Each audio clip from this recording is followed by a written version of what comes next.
Lauren Boebert's former employees say she's a monster and her business record is a sham. Former workers say they got stiffed on pay while Boebert spent exorbitant sums on breast implants. Not unlike Representative Marjorie Taylor Greene of Georgia and Representative Madison Cawthorn of North Carolina, Rep. Lauren Boebert of Colorado is a far-right MAGA Republican who has gone out of her way to court controversy since being sworn into the U.S. House of Representatives in January 2021. The 35-year-old Boebert, a QAnon supporter and conspiracy theorist, is running on a pseudo-populist platform in her 2022 re-election campaign. But journalist Abigail Weinberg, in an article published by Mother Jones on May 12, demonstrates that Boebert's image as a straight-talking small-town business owner is a sham. A close look at Boebert's past reveals cracks in the narrative she's built, Weinberg explains. And for several people who worked at her restaurant and know her personally, Boebert's American dream has been more like a nightmare. Boebert owns Shooter's Grill, a restaurant in Rifle, Colorado. Former Shooter's employees tell me that, in the early years of Boebert's fame, people visited the restaurant from across the country, and that the dining room was often packed with tourists on summer days, Weinberg reports. But they also say that the reality of working at Shooter's was far removed from the light-hearted atmosphere shown on TV. In fact, 5 former Shooter's employees tell me that Boebert frequently failed to pay her employees on time.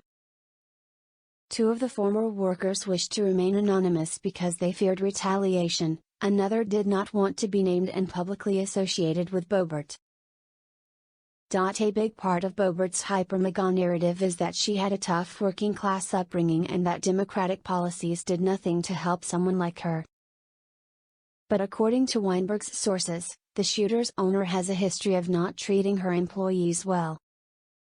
A former Shooter's waitress told Weinberg, "The second the restaurant blew up, her head blew up, and it became something entirely different. And I got to meet a new version of her that is a monster." Weinberg reports, multiple employees say that they were paid in cash, either out of the register or from Boebert's husband's wallet, without any taxes deducted. While many workers were struggling to make ends meet, they say Boebert spent exorbitant sums on breast implants, private schooling for her sons, and a new Cadillac Escalade. They describe her as alternately absent, showing up only when news crews were at the restaurant, or demanding. Another former Shooter's employee told Weinberg, "If she would come into the restaurant, everyone just knew we were just gonna have a bad day, because she would just walk around and nitpick." Josh Boyington, who worked as a cook at Shooter's before leaving in 2017, alleges that Shooter's was losing money in the late 2010s.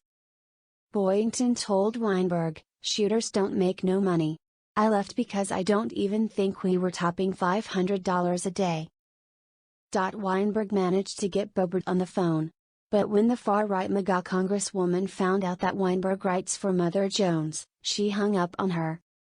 But Boyington was glad to talk to Weinberg, saying that while he agrees with many of Boebert's right-wing views, he has issues with her as a person.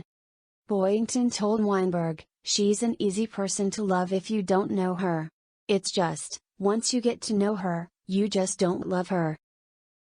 Rootin' Tootin' Lauren Boebert recently got busted for paying rent and utilities with her campaign funds.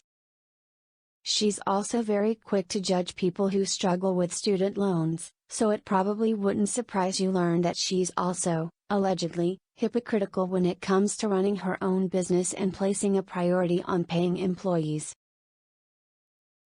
That business would be Shooter's Grill, located in Rifle, Colorado. Boebert's long made it known that she encourages her waitstaff to carry guns on their person while they work, which probably makes her feel like a very cool boss. However, Mother Jones published a report, in which several of the freshman congresswoman's employees revealed that she's kind of a nightmare. According to those who tangled with Boebert, paychecks often ran late, and Boebert wasn't around much unless she was posing for cameras. Apparently, all was pretty well with her disposition until the establishment became notorious, and then I got to meet a new version of her that is a monster.